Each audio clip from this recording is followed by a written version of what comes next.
The scent of ash and burnt bone clung to the heavy air of the Silver Ridge sanctuary, masking the usual fragrance of dried comfrey and pine resin. I stood perfectly still beside the central stone altar, my hands locked in a rigid posture of focus despite the bone-deep ache radiating through my shoulders. Before me lay Christian Vance. The alpha of the pack was entirely motionless, stripped to the waist, his skin ashen and lined with a creeping network of dark purple veins. The discoloration spider-webbed outward from the center of his chest, locking his sternum in a rigid, icy grip. This was not an ordinary sickness, nor a wound sustained in a typical border skirmish. This was frost viper venom, a rare and highly volatile toxin that did not merely poison the blood, but actively froze it into jagged, microscopic shards of crystalline glass. I reached for the weathered leather roll resting on the edge of the brass basin. Unfurling it with deliberate slowness, I bypassed the standard silver needles and elder wood syringes, selecting instead the obsidian capillary pipette. It was a masterpiece of ancient alchemical craft, handed down to me by my late mentor, Susan Gray. The instrument was entirely black, yet just translucent enough under the amber lamplight to reveal the hollow core designed to channel raw thermal mana alongside physical fluids. I did not hesitate. I positioned the fine, needle-like tip directly over the darkest cluster of purple veins, resting just above the alpha's heart. Extracting polymorphic crystals required absolute silence, immense patience, and a steady, uninterrupted flow of internal heat.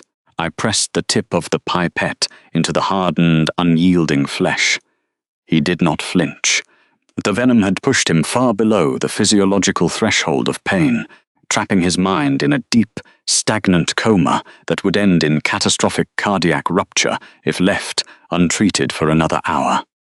I focused my breathing, drawing the cold air deep into my lungs, and pushed my own core heat down through my arms, out through my fingertips, and directly into the obsidian tool. The process was agonizingly slow. I watched the dark purple residue beneath his skin begin to soften, melting just enough to be drawn upward into the vacuum of the glass chamber. I maintained the pressure with absolute surgical precision. I did not endure this grueling procedure because I craved the admiration of the pack elders, nor because I harbored any desperate romantic delusion about the man lying on the altar. I did it because I respected the delicate biological threshold between life and death. The laws of alchemy were an exact science, entirely indifferent to pack hierarchy, and the venom was a complex puzzle that demanded to be dismantled correctly. Minute by minute, the toxic crystals shifted from solid, jagged frost to a sluggish, glowing liquid. It traveled up the dark glass of the pipette, burning with a strange, cold light that cast an eerie reflection across my pale knuckles. The physical strain of channeling pure heat into the tool began to tear at my own internal reserves. My breath hitched, forming small, white clouds of condensation in the freezing air of the sanctuary. I tightened my grip, refusing to let the instrument waver. One slip, 1 minute fluctuation in temperature, and the extracted venom would recrystallize instantly, shredding the alpha's heart from the inside out before I could seal the wound. I held the temperature perfectly steady, ignoring the sharp, biting cramps, seizing my forearms, and drew the last visible trace of the primary venom stage into the containment bulb. The final drop of corrupted blood cleared his sternum with a faint, sickening sound of breaking ice. I lifted the pipette away, immediately capping the bulb with a heavy silver stopper to prevent the liquid from seeking atmospheric moisture. The alpha's chest rose in a sudden, deep, shuddering inhalation. His skin rapidly lost its translucent pallor, replaced by the faint, mortal flush of returning circulation. He would live through the night. The immediate, lethal danger had been neutralized, though I knew the polymorphic nature of the toxin meant dormant, seed crystals remained deeply embedded in the cardiac tissue. Those microslivers were waiting to be flushed out by a secondary alchemical solvent. That specific solution was already simmering in my private workroom, requiring exactly 90 days of undisturbed fermentation to cure perfectly. I set the bloodied extraction tool down on the heavy wooden table beside the altar. I should have cleaned it immediately. I should have locked it back inside the protective leather roll, but the very second the thermal connection between my mana and the glass severed, the metabolic toll of the procedure slammed into my nervous system like a physical blow. My knees buckled beneath the hem of my heavy linen skirt. I caught myself against the edge of the stone table, my bare fingers slipping weakly against the cold granite surface. The vast, vaulted ceiling of the sanctuary spun in a slow, dizzying circle. Magical exhaustion is not a sudden, dramatic fainting spell. It is a profound, systematic draining of the body's core heat, leaving the muscles impossibly heavy and the mind entirely hollowed out. I forced myself to push away from the altar, my boots dragging heavily across the uneven, ancient floorboards. The narrow elderwood cot in the far corner of the room was my only viable destination.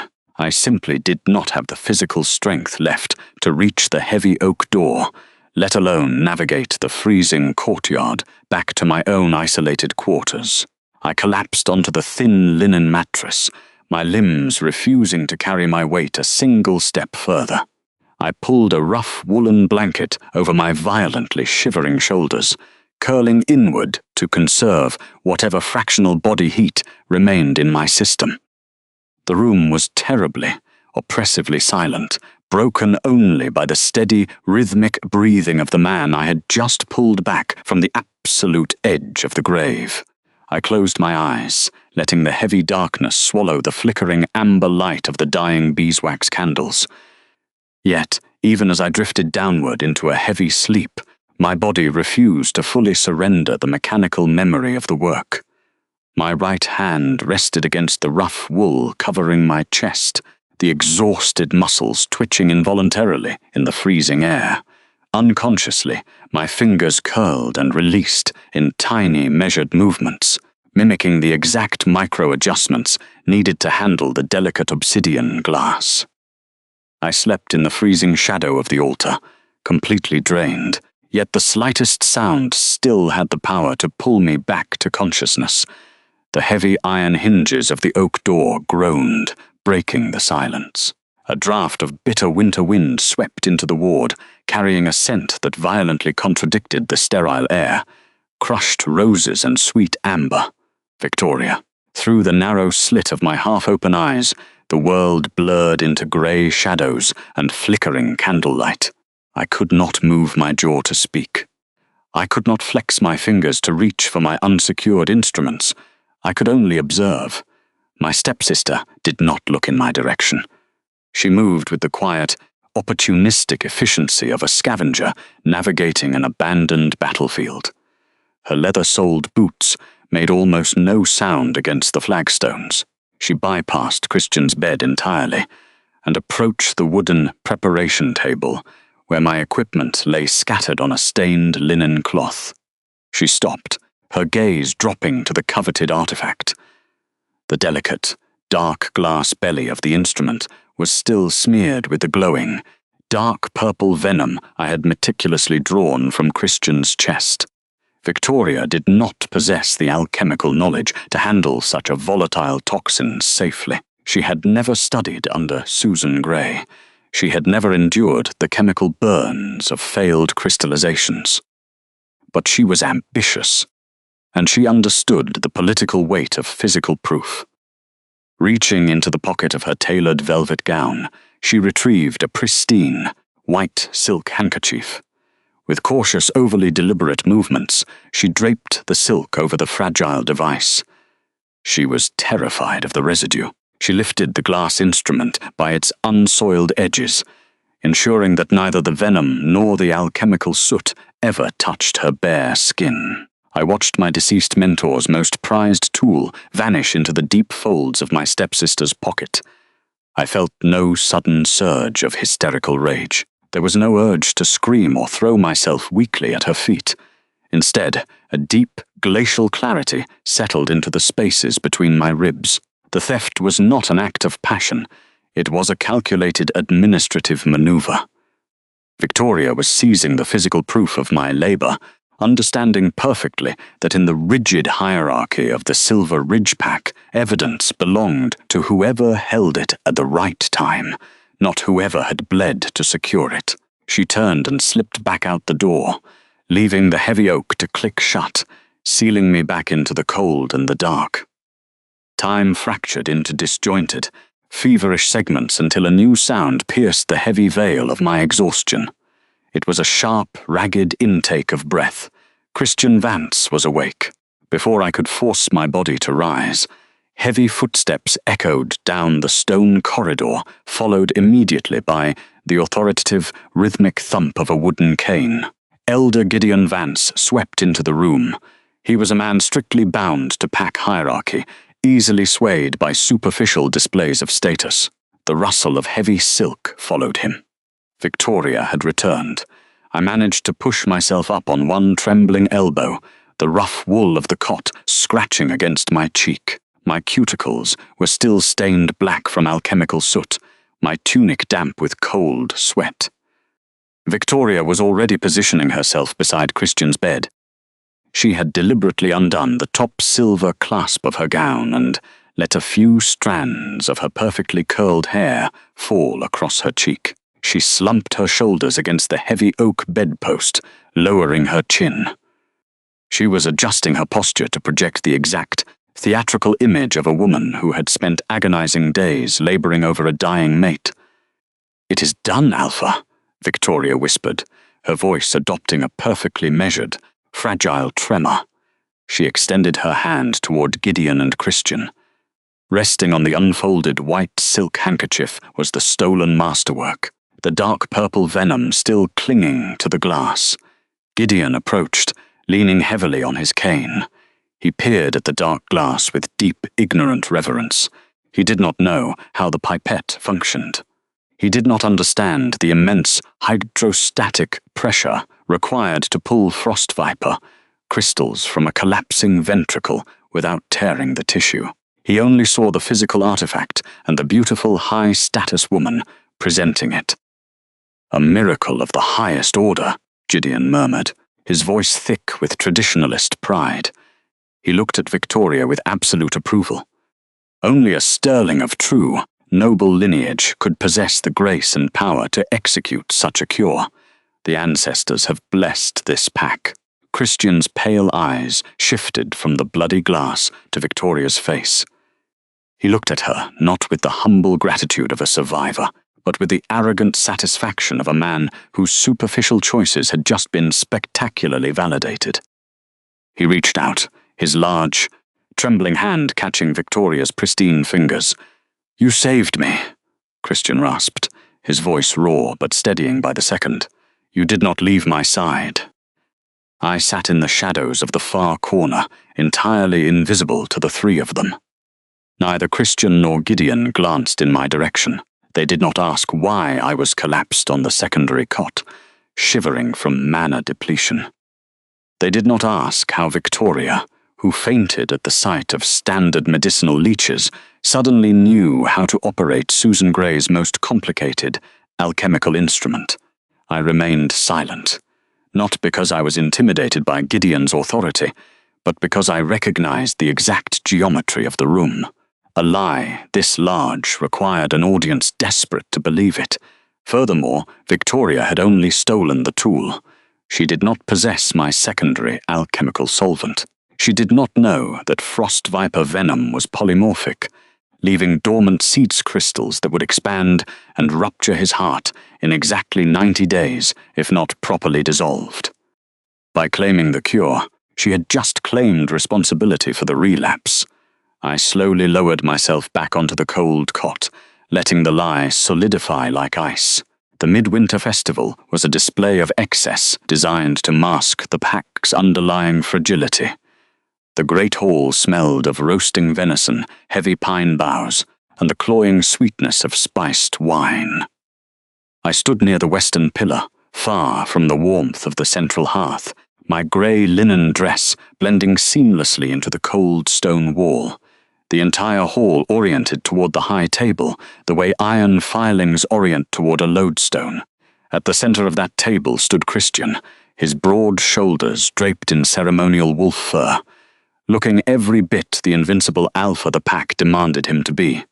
Yet, from my vantage point, I could see the slight rigidity in his posture, the shallow intake of his breath when he raised his goblet.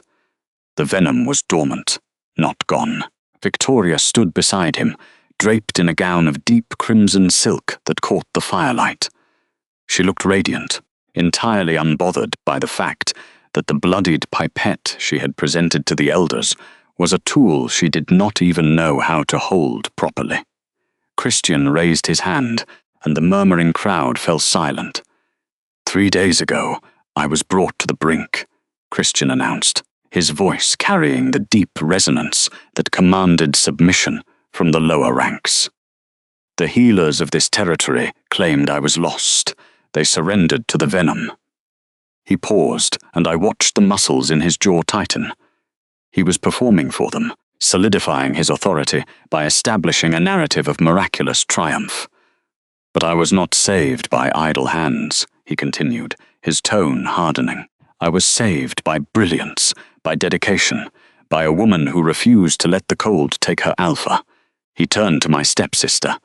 Victoria offered him a practiced, demure smile, lowering her gaze to appear appropriately modest. For her unparalleled skill, for delivering me from the frost viper's grip, Victoria has proven herself worthy of the highest seat, Christian declared. Elder Gideon stepped forward from the shadows of the dais, carrying a velvet cushion. Resting upon it was the Luna's obsidian diadem. It was a heavy ancient crown, carved from volcanic glass and polished to a mirror shine, reflecting the flickering torches like trapped embers. Christian lifted the diadem. As he moved to place it upon Victoria's head, his gaze swept over the crowd. For a fraction of a second, his eyes met mine. He did not hold the look. He looked away instantly, fixing his attention firmly on the crown in his hands. It was a deliberate evasion, a physical flinching to shield himself from his own lingering guilt. He knew, somewhere beneath his arrogance, that the story was too simple, that Victoria's sudden medical genius was a convenient fiction. But convenience was easier to digest than the truth. He placed the Luna's obsidian diadem into Victoria's dark hair. The hall erupted into a deafening roar of approval, fists beating against oak tables in synchronized rhythm. Christian raised his voice over the din. As for those who occupy space in the sanctuary while offering nothing in times of crisis, this pack will no longer tolerate parasites. Avery has proven herself an idle burden. Her status as my betrothed is officially dissolved by pack decree. She is stripped of her rank, effective immediately. The worst part wasn't the public humiliation. It was the absolute silence that fell around me as the wolves nearby stepped back, creating a physical ring of isolation. They looked at me with varying degrees of pity and disgust.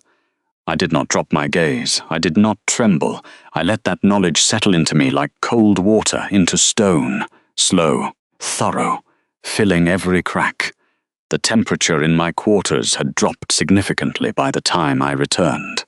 The fire in the small hearth had burned down to fine grey ash, leaving the room smelling of old smoke and the bitter tang of winter wind. I did not light a candle. The pale moonlight reflecting off the snow outside was enough to see by. I pulled my leather trunk from beneath the narrow cot. I packed no extra clothes, save for one heavy woolen cloak and a spare tunic. Instead, my hands moved methodically over the wooden shelves, gathering the heavy, leather-bound volumes of my research journals. These were the only things of true value in the Silver Ridge pack. I packed the ledgers detailing the exact crystalline structures of high-altitude nightshades. I packed the glass vials of dried rosemary, crushed comfrey root, and powdered willow bark. Every movement was precise, governed by the same meticulous discipline. that had allowed me to stabilize a dying man's heart while the rest of the pack panicked in the corridors. Victoria had stolen a bloodied tool, but she had not stolen the years of punishing study required to understand it. Frost viper venom is not a simple poison. It is polymorphic. The crystals I had extracted were only the first stage of the infection. Microslivers, invisible to the naked eye, remained embedded in the cardiac tissue. They would lie dormant, waiting, slowly feeding on the host's own biological warmth. Exactly 90 days after the initial exposure, those seed crystals would expand, multiplying rapidly until they shredded the heart from the inside out. There was only one way to stop the relapse. The host required a secondary alchemical solvent, a highly specific, volatile solution that I had spent the last 2 years formulating. Without it, Christian was walking around with a ticking clock inside his chest. Victoria did not know this. She could not know this, because she had never bothered to read a single page of the journals I was currently stacking into my trunk. I could have marched back into the Great Hall. I could have demanded a tribunal, presented my documentation, and challenged Victoria's non-existent medical knowledge before the elders. I could have fought to reclaim a man who had chosen a comfortable lie over a quiet truth. I chose not to. I pressed the final ledger into the trunk and closed the heavy lid. The clean, dry click of the trunk latch closing on my journals echoed in the cold room. That single mechanical sound finalized my departure. I would not expose Victoria, because the science would inevitably do it for her. Biological reality does not care about pack decrees, stolen credit, or velvet ceremonies. When the 90 days expired, Christian's body would demand the one thing his crowned Luna could not provide. I fastened my cloak at the collar, hoisted the heavy trunk by its leather handle, and walked out of the room. The corridors were entirely empty, the pack still celebrating their new Luna in the distant hall. I stepped out into the freezing northern wind without looking back, carrying the only cure for a dying king in a quiet, ink-stained mind. The borderlands between the lower territories and the High Sovereign's domain offered no shelter, only vast stretches of frozen pine and grey, indifferent skies. The wind coming off the northern ridges carried a bitter, wet bite, driving sleet against the wooden slats of the hired carriage with a relentless rhythm. I sat wrapped in my heaviest wool cloak, my knees drawn together to conserve heat, balancing a small brass travel lantern in my lap. Its modest flame was the only source of warmth in the drafty compartment. I held my bare hands close to the heated metal, letting the temperature thaw my stiff knuckles before I reached into my reinforced leather satchel. I bypassed the empty velvet loops where my primary extraction tools used to sit, deliberately ignoring the hollow ache that the theft had left behind. Instead, I drew out a flat, oilcloth folder. Inside rested a meticulously preserved stack of correspondence. The parchment on top was thick, edged in imperial silver, and bore a date from 2 winters ago. I unfolded it carefully along its well-worn creases. It was a letter from Julian, not the sovereign king of the high courts, as the political registries demanded he be called, but Julian the scholar.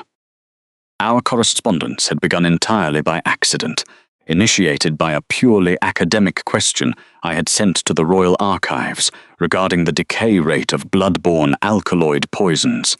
He had answered it himself. His handwriting was immaculate, sharp, deliberate, and entirely lacking the heavy, sprawling aggression that characterized the script of local alpha leaders. I pressed my fingertips against the dried ink, tracing the elegant, unhurried loops of his hypothesis on cellular necrosis. I read the lines again, though I had long since committed them to memory. He had questioned my mentor's theory on crystalline venom stabilization, demanding empirical proof with a mind so sharply analytical, it felt like staring into a clean, well-lit room. There were no demands for submission in his words, no posturing about rank or pack hierarchy.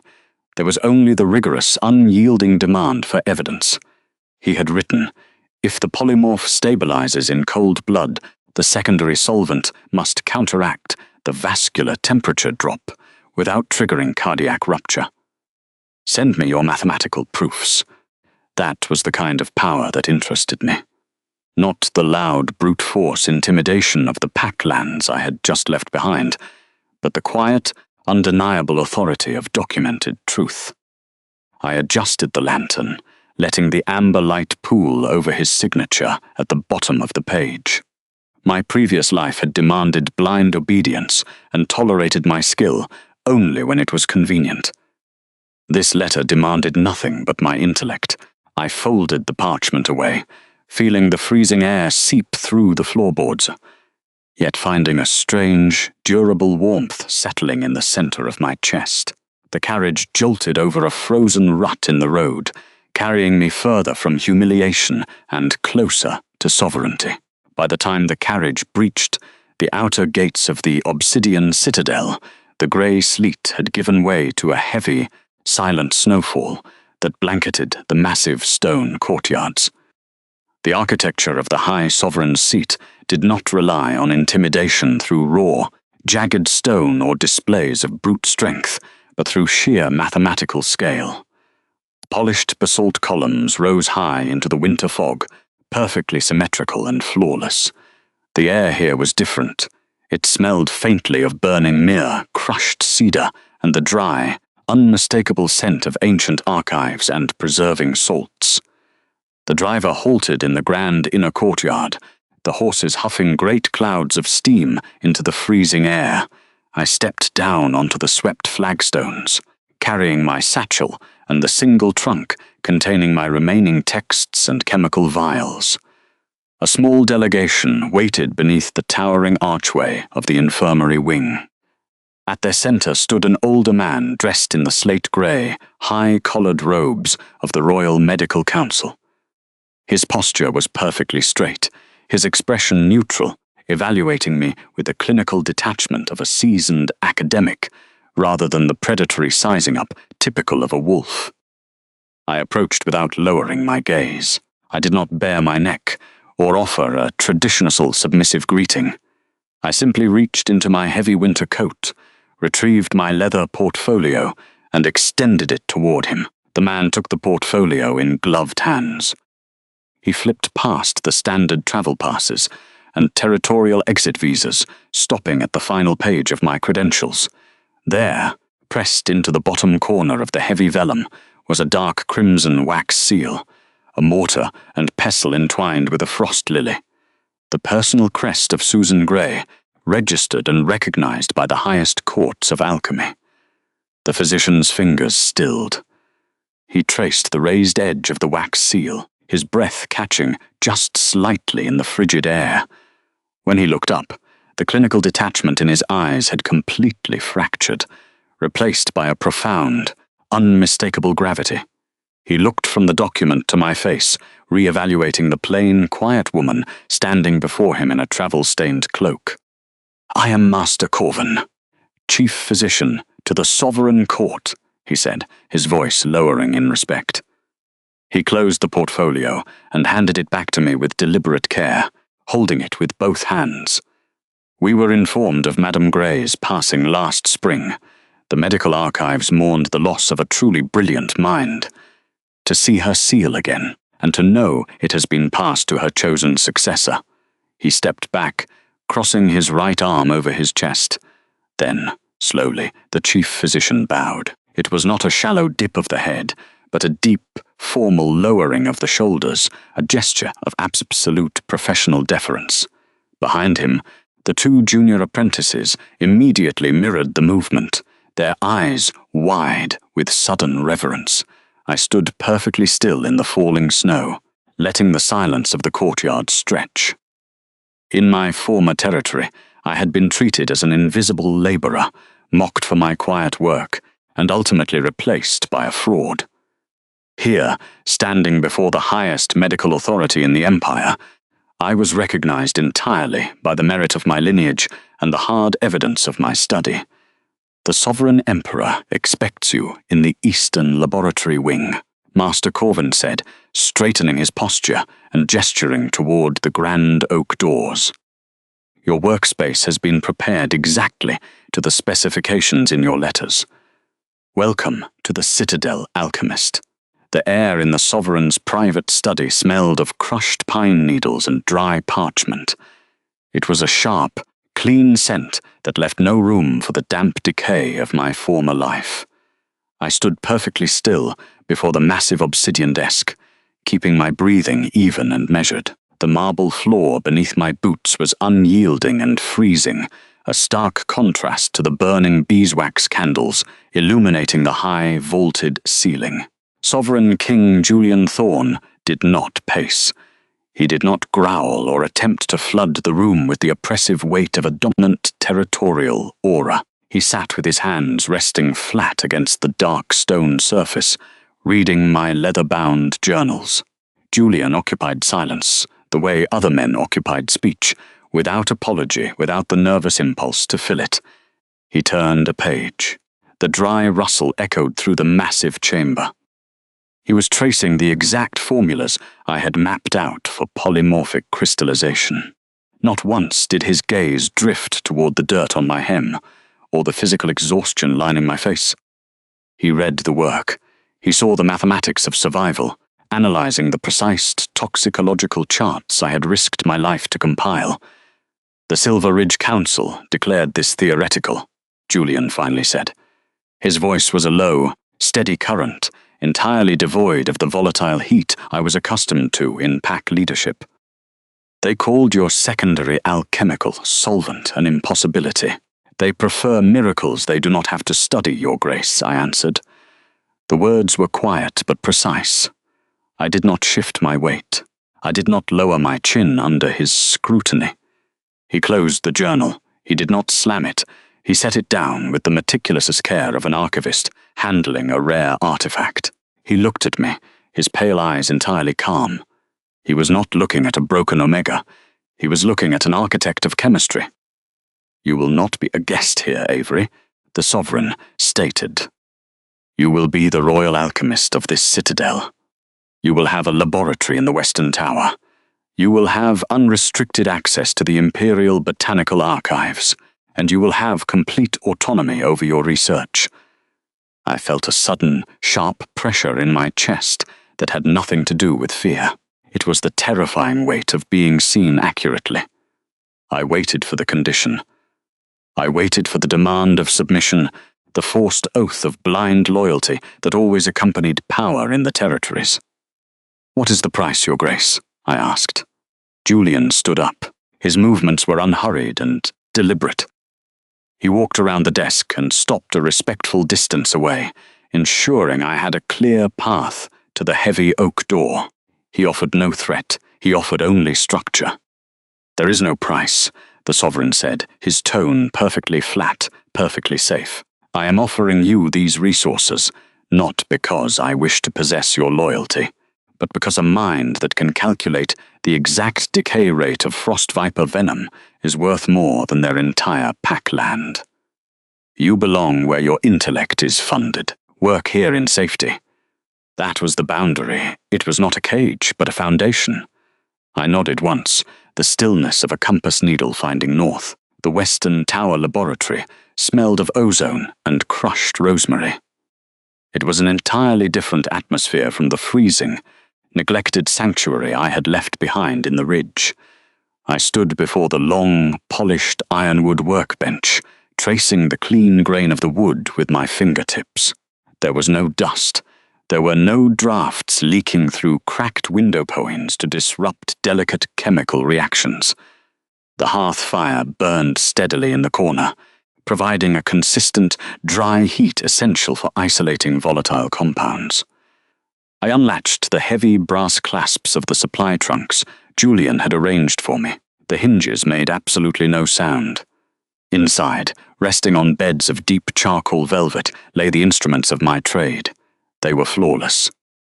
I reached down and picked up a set of elderwood syringes.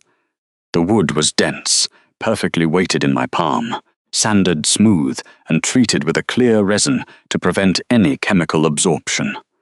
I laid them out on a fresh linen cloth, aligning them by their precise millimeter gauges. Next came the silver needles. I lifted a velvet tray and carried it to the natural light of the high-arched window. The silver caught the winter sun, gleaming with lethal precision. In my old territory, I had been forced to boil rusted iron instruments, constantly fighting oxidation and the ambient dirt of the pack's indifference. Here, the silver was pristine. It was an undeniable physical proof of my new reality. Not a borrowed corner in a damp cellar, but a sanctioned, heavily guarded space dedicated solely to my mind. I began the slow, methodical process of cataloguing the rare toxicological specimens provided by the Imperial Archives. I opened a row of amber glass vials. The sharp, acidic tang of night-blooming aconite filled the air, followed by the heavy metallic scent of powdered drake scale. I logged each specimen into a fresh, leather-bound ledger. The quill was new. The ink flowed thick and dark, drying instantly in the warm ambient heat. Every movement I made was a quiet reclamation of my dignity. I arranged the silver needles in ascending order of length. I placed the elderwood syringes beside the glass titration flasks. I categorized the vials of neurotoxins, hemotoxins, and crystalline catalysts, separating them by their molecular weights. The rhythmic clink of glass against wood, the scratch of the quill on heavy parchment, the smell of clean linen and rosemary. It all formed a symphony of absolute control. For years, my work had been an invisible, desperate struggle against arrogant ignorance. I had saved lives using scavenged scraps, measuring lethal doses by the dim light of dying tallow candles. Now I stood in a bright, sovereign-funded sanctuary. I ran my thumb over the smooth glass of a measuring cylinder. I felt the particular kind of peace that comes not from an apology, but from structural validation. The pack had called me a parasite. The Citadel called me a necessity. I dipped the quill again. I noted the specific gravity of the aconite solution, my handwriting steady and completely devoid of tremor. I did not look out the window toward the southern forests. I did not think of the snow burying my old tracks. I simply turned the page, adjusted a silver needle on its velvet bed, and continued the work. The brass filtration coils hissed, venting a sharp cloud of eucalyptus and copper into the chilled air of my laboratory. I adjusted the glass stopcock, watching the murky liquid drip through a layer of crushed charcoal and ground pearl. The imperial noble, Lord Valerius, commander of the eastern garrison, lay on the marble examination table, his breathing shallow and irregular. He had been bitten by a rock drake during a border skirmish, a toxin that coagulated the blood into thick sludge within hours. The Citadel physicians had tried leeches, hot iron, and standard drawing poultices. They had failed, stepping back as the deep purple veins crept up the nobleman's throat.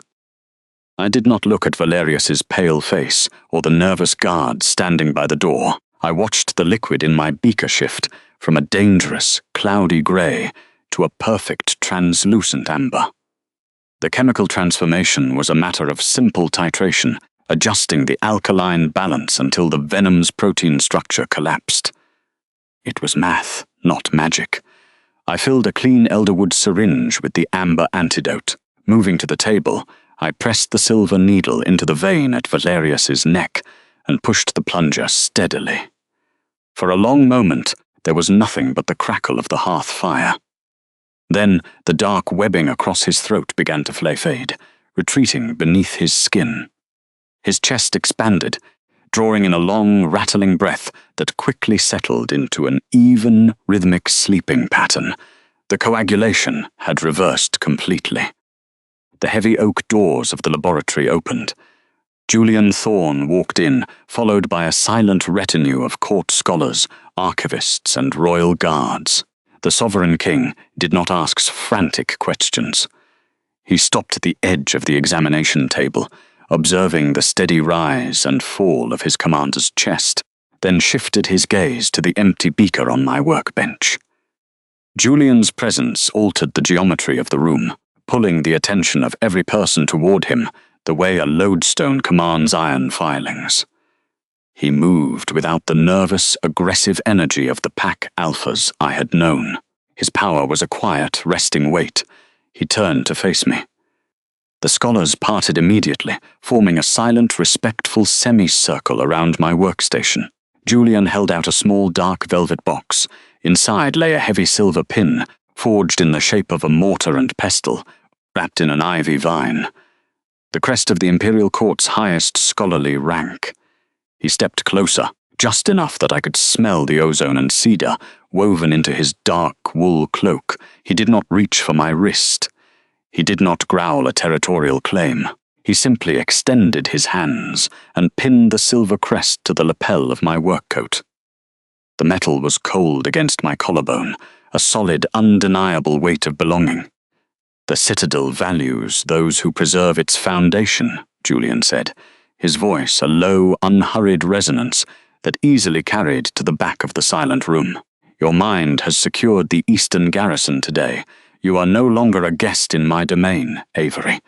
You are the Royal Alchemist, and your jurisdiction within these walls is absolute." I touched the cold silver pin. There was no mockery in his gaze, no performative dominance demanded for the crowd. Julian recognized evidence. My position in the Obsidian Citadel was no longer an arrangement of temporary sanctuary.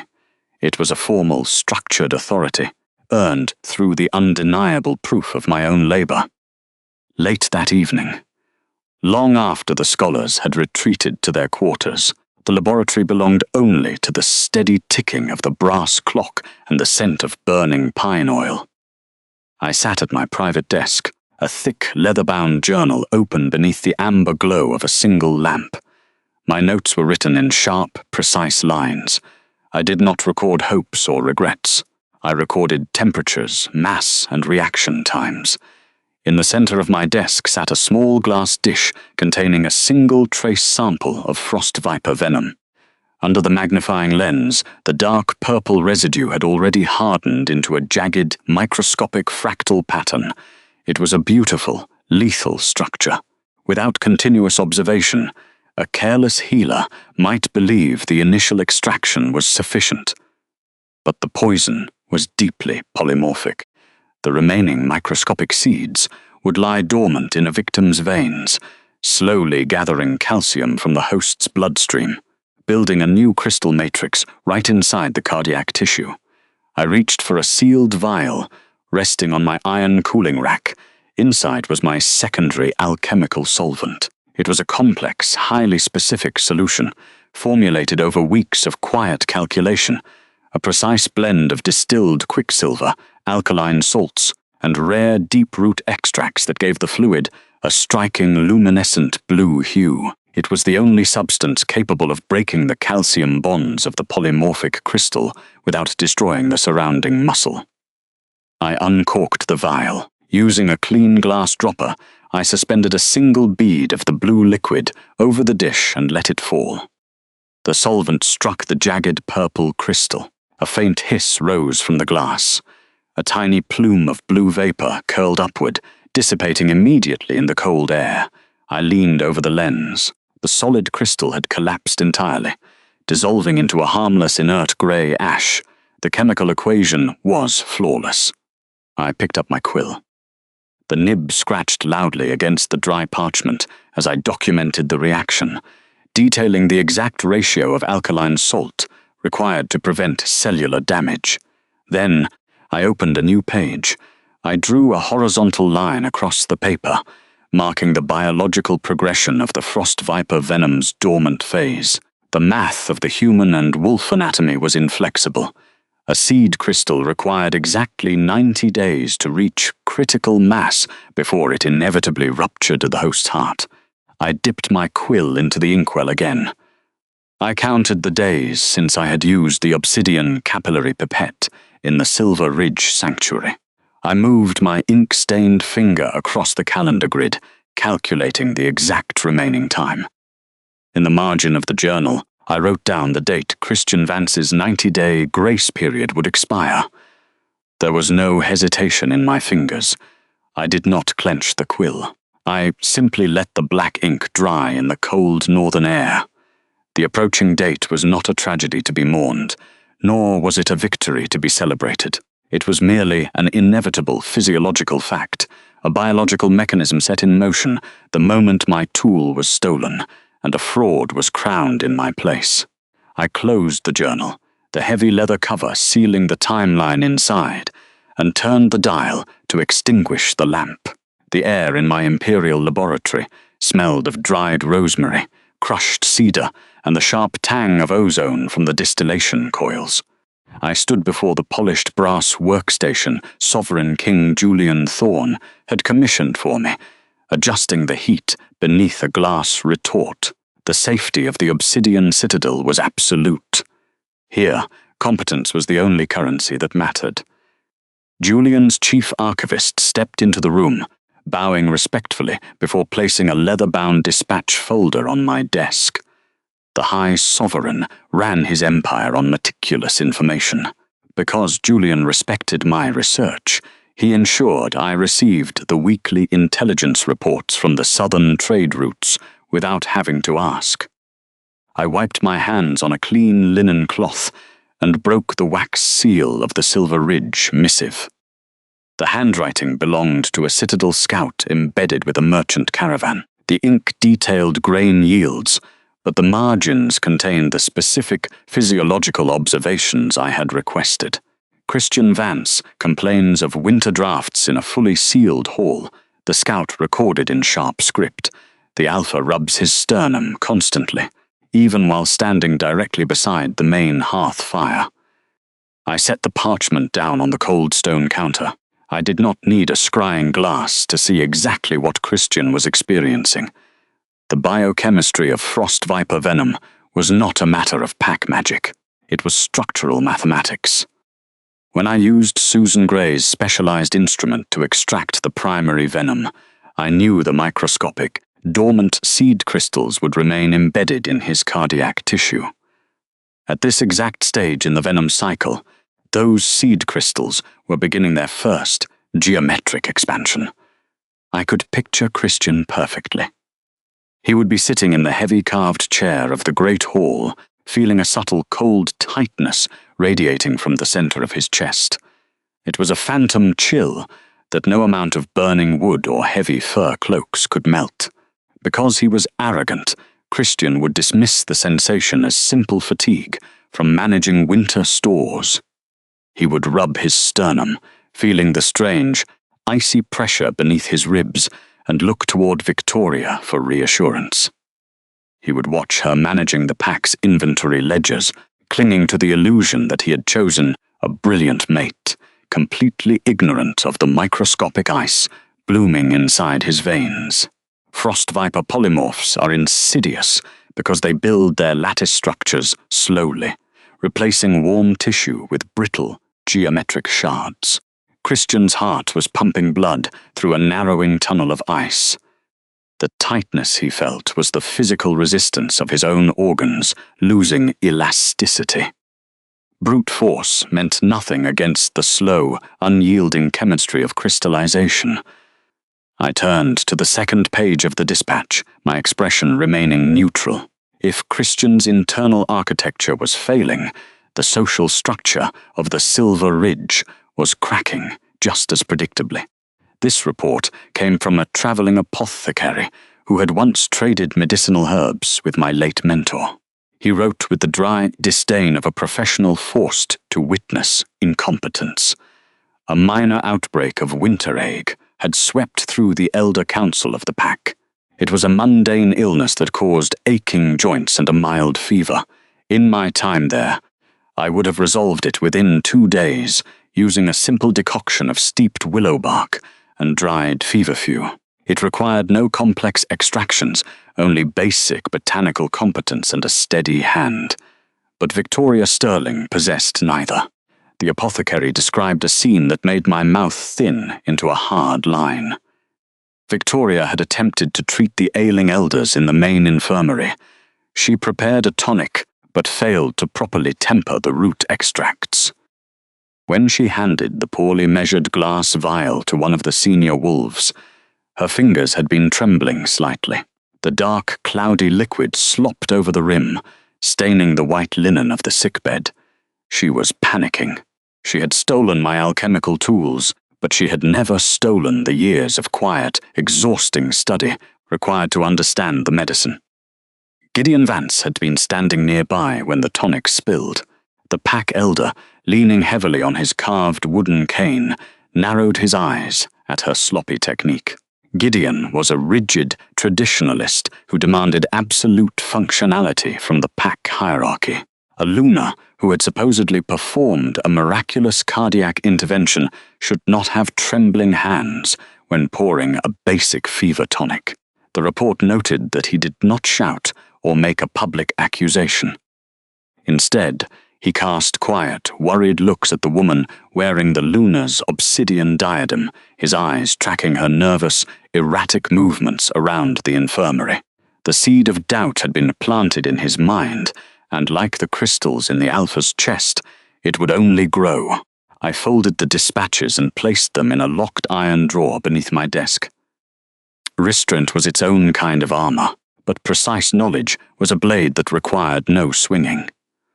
I did not need to wield it actively to watch it strike. It was the 89th day since I had packed my journals and walked away from the Silver Ridge pack. The Citadel laboratory was warm, illuminated by the steady, golden light of dozens of beeswax candles. I walked back over to my primary workstation, the sharp scent of distilled sulfur and ozone filling the high-vaulted ceiling. Sovereign King Julian Thorne had given me a sanctuary where my labor was documented and respected. I picked up a silver stirring rod and focused on the simmering blue solution in the glass beaker. It was my secondary alchemical solvent, a highly specific compound I had formulated to dissolve polymorphic micro-slivers of frost viper venom. Julian stepped up to the opposite side of the table. He occupied the quiet space of the laboratory with the stillness of a compass needle, finding north, without the nervous, dominating impulse to fill the silence that plagued most pack alphas. The Sovereign King himself always requested an audience before crossing my threshold, never demanding I lower my gaze. Between us lay a preserved sample of animal myocardial tissue infected with a synthesized strain of frost viper venom. Under the magnifying glass, the microscopic blue seed crystals glowed with a faint, lethal bioluminescence. "Watch the cellular boundary," I murmured. I picked up a slender glass vial and squeezed the dropper, releasing a single perfectly measured bead of the secondary alchemical solvent onto the infected tissue. A soft, clean hiss rose from the slate. The blue fluid bonded with the crystal's outer lattice, neutralizing its toxic charge. The crystals did not shatter. They simply dissolved, melting into a harmless vapor that dissipated into the air. Julian leaned forward slightly, his dark eyes tracking the transformation. "It dismantles the polymorphic structure without necrotizing the host flesh," he remarked, his voice a low, steady current. "The underlying vascular tissues remain entirely unharmed." "That is the fundamental law of targeted extraction," I answered, setting the dropper down on a clean linen cloth. Frost viper seed crystals anchor themselves at a microscopic level. Standard pack remedies, warming salves, boiling herbs, or raw healing manna, only agitate the base structure. When you apply blunt force magic to a polymorphic crystal, you do not heal it, you feed its expansion. And your former pack believed such a complex mechanism could be resolved in a single night with a stolen pipette. They value the theatrical performance of healing over the grueling science of it, I said quietly. A glowing crystal pulled from a dying man's chest looks like a miracle to an uneducated council. The 90-day microscopic incubation that follows looks like nothing at all. They lack the diagnostic literacy to understand that the venom operates on an absolute mathematical timeline. "The disparity is staggering," Julian said, looking from the cleared tissue sample to my ledger. "To rule a territory, based on such willful blindness is a profound structural failure. There was no pity in his voice. There was only the calm, absolute validation of empirical truth. Under Julian's respectful protection, my work was not merely tolerated, it was elevated.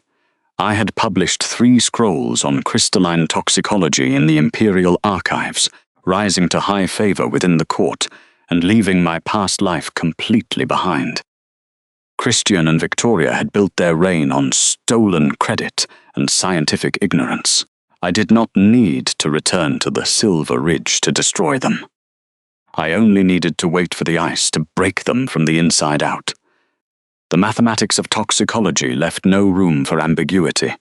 Exactly on the 90th day, the incubation period reached its critical mass. I did not need to be standing in the Silver Ridge Great Hall to witness the consequences of their ignorance.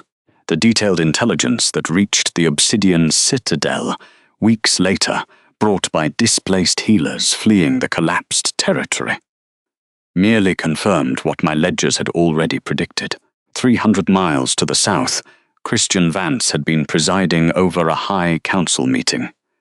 He sat at the head of the heavy oak table, flanked by Elder Gideon, likely reviewing the mundane logistics of border patrols and grain yields.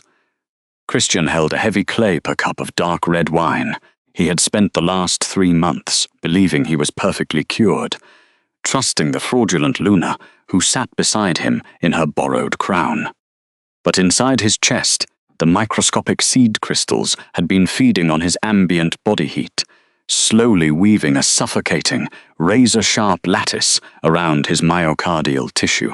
As the 90th day peaked, the venom shifted from its dormant phase to its catastrophic expansion.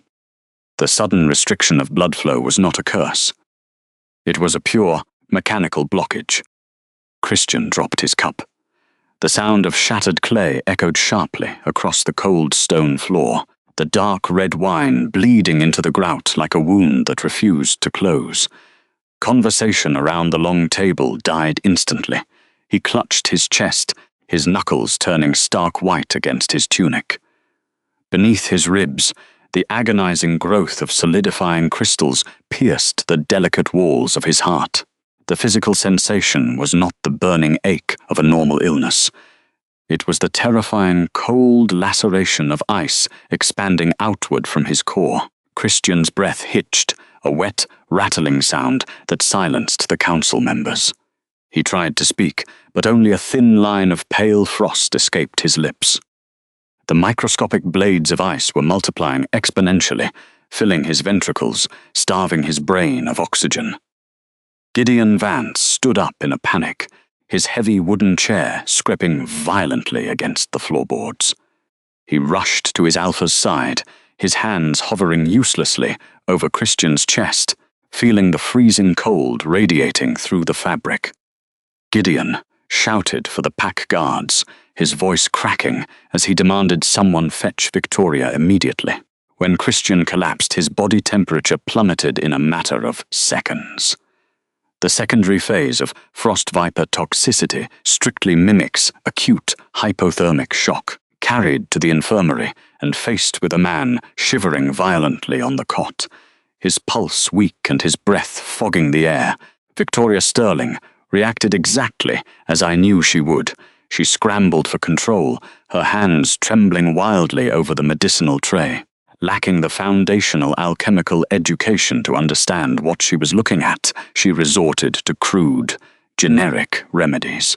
She ordered the servants to stoke the hearth fires to a blinding heat, entirely ignoring the danger of rapid temperature shifts on a weakened vascular system.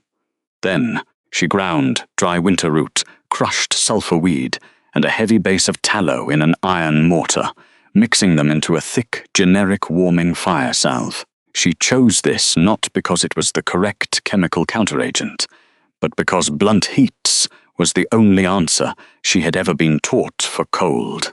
According to the witness statements, the acrid smell of burnt winter root choked the infirmary air. Victoria frantically slathered the hot herbal paw paste directly over the dark, protruding veins on Christian's chest. She wrapped him in heavy wool blankets and waited for the localized warmth to revive his heart.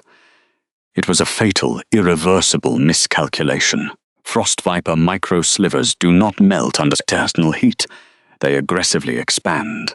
The venom is highly reactive, designed by nature to bloom in the presence of sudden thermal spikes. The heavy fire salve acted as a devastating catalyst, forcing the microscopic crystalline shards to rapidly multiply and lengthen, driving their jagged edges deeper into his cardiac tissue. Christian did not calm. He arched completely off the mattress, his spine rigid, a raw, wet sound tearing from his throat. The heat triggered massive internal hemorrhaging. Dark, oxygen-starved blood seeped from his nose and the corners of his mouth, staining the white linen beneath him an ugly rusted brown. The fire salve smeared across his chest, mixing with his cold sweat into a useless, greasy residue that only trapped the heat further, his breathing reduced to a shallow, ragged wheeze. The rhythmic expansion of his lungs failed as the expanding crystals essentially turned his own heart into a cage of shattered glass. Victoria stood frozen by the bedside, her fingers dripping with the hot, useless ointment.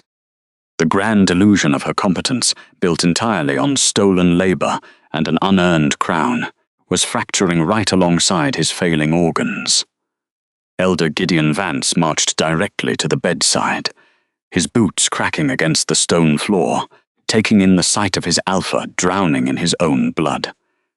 Gideon did not look to the generic herbs scattered haphazardly across the wooden table. He did not ask about the winter root or the tallow. He looked directly at Victoria, demanding the one miracle he believed she possessed. He ordered her to use the ancient relic again. The demand hung heavily in the suffocating, smoke-filled air.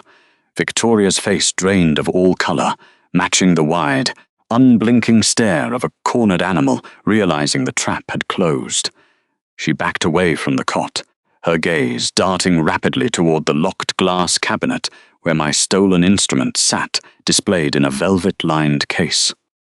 She had kept it there as a decorative trophy, a symbol of her unearned lunar status. She had never even cleaned it properly. The faint, dried blue residue of my first extraction still clung to its delicate interior glass walls. "Do it now," Gideon commanded.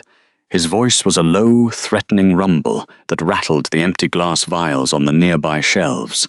"Draw the poison out, just as you did before." Victoria's hands shook uncontrollably as she unlocked the cabinet and retrieved the delicate alchemical tool. She stepped back to the bedside, holding the obsidian capillary pipette over Christian's ruined chest. Her posture was entirely wrong. She did not know the correct angle of insertion required to bypass the sternum. She did not know the precise, rhythmic sequence of pressure required to create the internal vacuum. More crucially, she did not even know that the poison had changed state, rendering the pipette completely useless without my secondary solvent to dissolve the new crystal structures first. Under the crushing, expectant weight of Gideon's scrutiny, her slippery fingers failed. The delicate glass instrument tumbled from her salve-coated hands. It struck the cold stone floor with a sharp echoing clink. The fragile, ancient glass did not shatter, but the sound of its impact was absolute. It was the sound of a lie reaching its terminal limit. Victoria collapsed to her knees beside the fallen instrument, a harsh, wet gasp ripping from her chest. She did not try to pick it up. Instead, she confessed the truth she could no longer hide, her voice breaking over the terrible wet sounds of Christian's labored breathing. She admitted she did not know how to draw the crystals. She confessed, loud-eyed and publicly before the elder, that she had never known. Gideon stared down at her, the reality of her fraud settling into the cold room like a physical weight. The exposure of her lie was not a dramatic physical brawl, nor a grand magical duel of dominance. It was a cold, humiliating, and thoroughly documented intellectual defeat. Her social authority was entirely stripped away, leaving her kneeling in the dirt, surrounded by the horrific, bleeding consequences of a crown she had stolen, but could never truly wear. Christian Vance did not scream. He did not roar with the fury of a betrayed leader demanding justice. Instead, he stared at the heavy obsidian diadem resting on Victoria's trembling head with absolute, hollow disgust. It was not anger at her deception that choked him, but the crushing, suffocating weight of his own terrible judgment.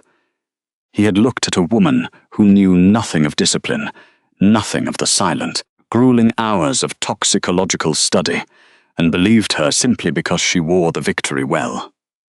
The realization paralyzed him. He had willingly traded the only hands capable of saving his life for a fragile, empty pretender. As the blood pooled in his throat, he pushed her away.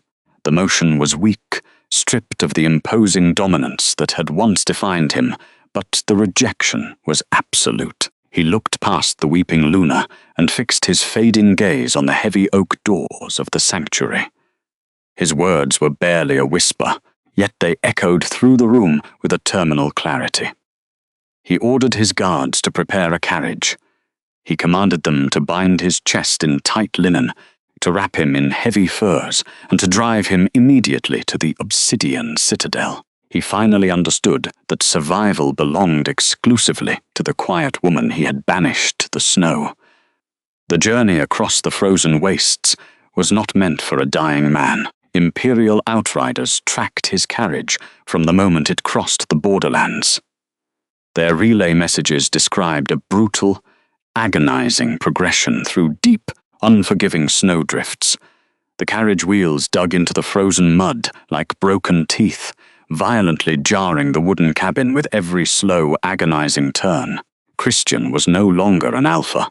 The venom had stripped away the dense, commanding aura of his wolf, reducing him to a fragile, bleeding patient trapped inside a moving box. Every jolt of the carriage drove the jagged crystalline structures deeper into his cardiac tissue. The temperature plummeted and the frost viper venom reacted to the cold, attempting to solidify completely around his remaining healthy veins. He was suffocating slowly. The scouts reported that he could not sit up.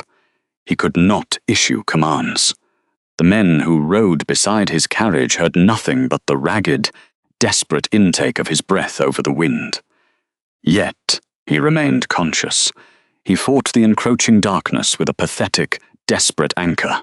When an Imperial patrol intercepted the struggling carriage at the frost line, the guard noted a highly specific detail in his log. The fallen Alpha was clutching a small, cracked glass vial in his bare, trembling hand. I knew that vial instantly from the physical description. It was a discarded sample from my old workbench, a basic, crude compound of dry mountain rosemary and crushed pine needles I used to clear the air of lingering toxins. It had no real medicinal value against the venom. It was nothing but a forgotten scrap of my labor. He was holding it to his nose. He was using the sharp, earthy scent of the dry mountain rosemary to force his brain to stay awake, breathing in the memory of the woman he had so carelessly thrown away. The irony settled in my chest like a stone dropping through still water. Christian Vance, the proud ruler who had demanded absolute submission from his court, was now shivering under a pile of damp furs, clinging to a piece of my trash just to remember how to breathe. It was not a cure. It was a monument to his regret, grasped too tightly in a hand that was rapidly losing its warmth. The grueling travel stretched into its third day. Inside the carriage, thick layers of frost began to creep up the inner wooden walls. Christian's core temperature was dropping so fast that his breath no longer formed clouds of steam in the freezing air. He was enduring a torture uniquely crafted for the arrogant, a slow, agonizing realization of his own mortality with every rotation of the splintering wheels. I set the scout's final report down on my desk, smoothing the parchment edges with a steady hand. The carriage had breached the outer valley. They were less than an hour from the high iron gates of the citadel. I did not rush to the infirmary to prepare a medical suite. I did not reach for the secondary alchemical solvent resting on my shelf. Not because I wished him further pain, but because medicine is reserved for those who respect the science, not merely the cure. I picked up my quill, dipped it in dark ink, and returned to my documentation. The Alpha was coming to beg, but the time for my mercy had expired. The heavy iron gates of the obsidian citadel were not designed to welcome desperate men. They were forged from solid black steel, rising 50 feet into the freezing winter air, casting long, sharp shadows across the frosted courtyard. I stood quietly behind the reinforced glass of my high laboratory balcony doors, a warm ceramic mug of cedar-steeped tea resting in my palm. Down below, at the very edge of the imperial perimeter, a carriage ground to a halt against the snow-packed stone. It did not pull up with the unhurried dignity of a royal envoy or the steady rhythm of an official diplomat. The wooden wheels skidded violently against the ice, carving deep, chaotic grooves into the frost. The horses were foaming at the mouth, their flanks heaving with exhaustion, their leather harnesses tangled from a brutal, non-stop journey across the northern wastes. The carriage door burst open before the vehicle had even fully stopped. A figure spilled out onto the freezing cobblestones. He did not step down with the measured, commanding stride of a pack leader. He fell. His hands immediately scrambled to catch his weight, the sharp gravel tearing into his palms as he hit the icy ground. Christian Vance had finally reached the imperial threshold. Even from this extreme height, the physical devastation wrought by the unmitigated frost viper venom was mathematically undeniable. The thick, tailored wool coat he wore hung loosely over his fading frame, doing absolutely nothing to hide the violent tremors racking his body. He clutched his chest with both hands, his fingers curling like stiffened claws, as if trying to physically tear the expanding crystalline growths from his own heart. He dragged himself forward. He left a slow, smearing trail of dark, oxygen-starved blood across the pristine white snow. The towering walls of the citadel loomed over him, completely indifferent to the suffering of a local alpha who had once believed his loud voice constituted absolute law. He reached the lower steps leading to the main portcullis and sank heavily to his knees. The freezing northern wind whipped through his hair, stripping away the last remaining illusions of his territorial pride. He tipped his head back, his face pale, hollowed out by days of relentless agony, the capillaries around his eyes bursting under the toxic pressure. He shouted my name. "Avery Sterling," he rasped, the words tearing at his bleeding throat. "Tell Avery Sterling I am here." The sound did not carry the demanding resonance of a command. It was a thin, broken noise, shattering weakly against the monolithic black stone of the fortress. He begged. His words tumbled out in a ragged, breathless plea for the solvent, for mercy, for the woman he had publicly banished in order to crown a fraud.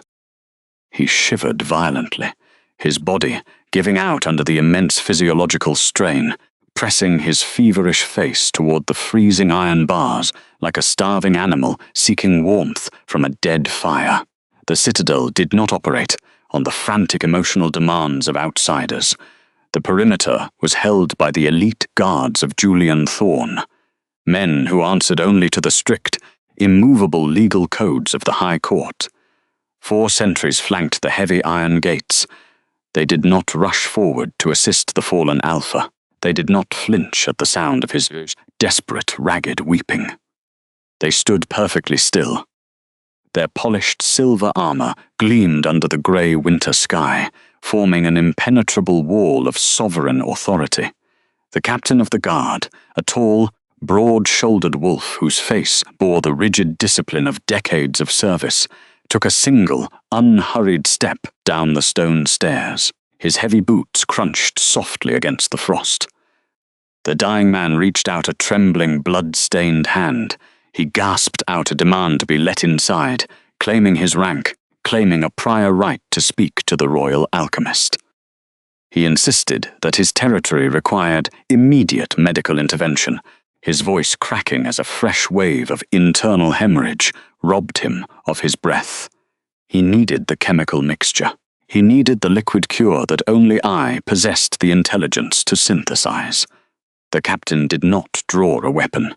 He did not need to. He simply looked down at the shivering figure, with the cold, bureaucratic detachment of an archivist filing a redundant, poorly drafted document.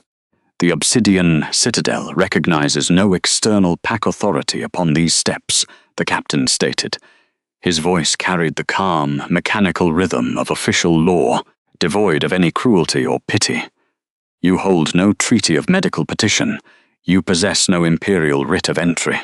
Cross this threshold without a sealed summons, and you will be immediately arrested for trespassing against the sovereign king. Christian stared up at the towering guard, his chest heaving, his mouth stained with the dark, purplish residue of the blooming venom. He tried to invoke my title again, his pride entirely shattered. He offered land. He offered border concessions. He begged the captain to send a simple paper message to the upper laboratories, offering to strip his own treasury just for a single glass vial of the solvent. The captain's expression remained entirely unchanged, his posture relaxed but absolute. The Royal Alchemist is currently engaged in classified state research. The guard answered smoothly. She does not accept unverified walk-ins from the borderlands. If you wish to submit a formal medical request, you may present yourself to the outer registry office when it opens at the next new moon. Refusal was total. It was not born of malice, but of structural, unyielding indifference. In his own territory, Christian's pain would have commanded a dozen rushing servants, a panicked elder council, and a flurry of immediate obedience. Here, at the gates of the High Dominion, his status was mathematically worthless. The sentries did not see a dying leader. They saw a non-compliant visitor lacking the proper paperwork. They held the line with flawless posture, their halberds resting casually against the cold stone. They simply waited in silence, leaving the broken man kneeling on the frozen gravel to face the impenetrable machinery of true power, completely cut off from the only cure that could save his life. I watched him from my high balcony, not out of malice or spite, but with the cold, detached curiosity of an observer monitoring a predictable chemical reaction. When the latent seed crystals of the frost viper venom were subjected to the crude, generic warming herbs Victoria favored, the resulting thermal shock forced the crystal lattice to expand rapidly. I could visualize the precise anatomical failure occurring within his chest at that exact moment. The blue residue was likely spreading through his capillaries, hardening the delicate tissues of his heart, causing the severe internal hemorrhaging that now stained the snow beneath him. The bitter wind whipped at his torn cloak, emphasizing the sheer futility of his journey. I noted the erratic, violent heave of his chest, a textbook symptom of cardiac crystallization. To save him now would require hours of meticulous extraction, a precise recalibration of his blood chemistry that only I could perform with my secondary alchemical solvent. But medical ethics did not demand I sacrifice my hard-won sanctuary to rescue a man who had intentionally destroyed my life, to elevate a fraud. I watched the guards hold their pikes steady, unyielding to his weakened demands. He was trapped outside the walls, just as he had once cast me out into the winter. He craned his neck upward, his gaze frantically searching the high, illuminated windows of the keep. Even across the vast distance, I felt the exact moment his eyes found my silhouette against the light. I did not flinch. I did not step back into the shadows to hide, nor did I lean forward to gloat. I simply stood there, occupying the space with absolute stillness. There was a time when the Alpha's gaze would have commanded my immediate attention, when the sheer weight of his presence would have demanded a physical reaction. A lowered chin, a hurried step, a nervous calculation of his mood. Now, I felt nothing but a quiet, clinical certainty. The man bleeding out on the frost-covered stones was no longer an authority, nor a betrayer. He was merely a mathematical inevitability. He had chosen the spectacle of an empty crown over the quiet diligence of actual skill, and the universe was simply balancing the ledger. I did not yell down to him. I did not offer a single syllable of judgment or forgiveness. My silence was absolute, a final boundary drawn in the freezing air. He had come begging for the cure, realizing too late that a stolen tool meant nothing without the hands that knew how to wield it. But the alchemist he needed belonged to a past life, and that woman no longer existed. I turned my back on the courtyard and stepped inside, pulling the heavy, glass-paned balcony doors shut behind me. The thick brass latch engaged with a solid, echoing thud, instantly severing the howl of the northern wind and the faint, pathetic sounds of the dying wolf below. The transition was immediate. The grand laboratory Julian Thorne had provided was a haven of sensory warmth and intellectual order.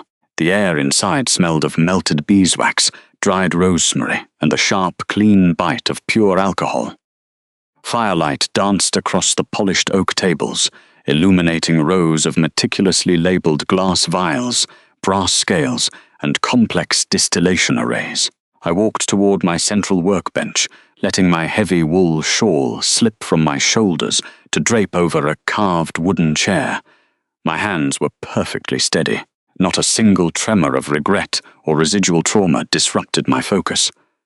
I picked up a soft linen cloth and began to polish the brass housing of my magnifying lens, a simple, repetitive task that grounded my thoughts entirely in the present moment.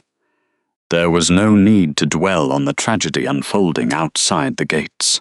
Those who steal the crown of a healer must also carry the weight of the graves they cannot empty. Victoria Sterling would have to answer to the pack for the leader she had killed with her arrogance, and Christian would pay the ultimate price for his blindness. The Lunar's obsidian diadem would not save him from organ failure. The high-vaulted ceiling of the chamber seemed to hold the silence like a precious commodity. The sovereign king did not demand submission, nor did he ask for performative loyalty. He only asked for truth, verified by evidence and recorded in ink.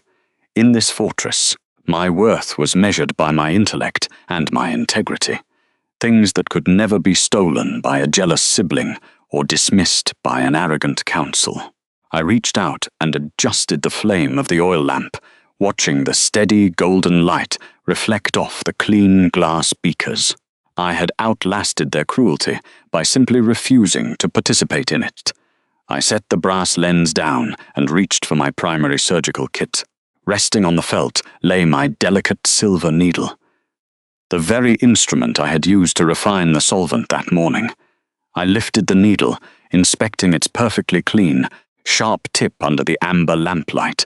It caught the glow of the hearth, a tiny, brilliant spark of pure competence. Carefully, I placed it back into its velvet-lined case, securing the lid. Next, I gathered my dry parchment journals. The pages were thick with complex formulas, anatomical diagrams, and the meticulously recorded behavior of polymorphic toxins. These books held more truth, more enduring value, than any shifting pack loyalty. I stacked them evenly, aligning their leather spines with practiced care. Closing the final ledger, the heavy cover fell shut with a quiet, satisfying click. That sound marked the true end of my tenure in the Silver Ridge pack. I was no longer an overlooked herbalist, nor a discarded placeholder to be cast aside when convenient. I was the Royal Alchemist, protected by a sovereign who valued my mind, living in a space where my autonomy was absolute. The fire crackled in the hearth, radiating a deep, enduring warmth into the stone room. Tomorrow, there would be new chemical properties to catalogue, new solutions to synthesize, and a quiet, unbroken peace to enjoy. I sat down at my desk, pulled a fresh sheet of parchment toward me, and dipped my quill into the dark ink, ready to write the first line of my new life.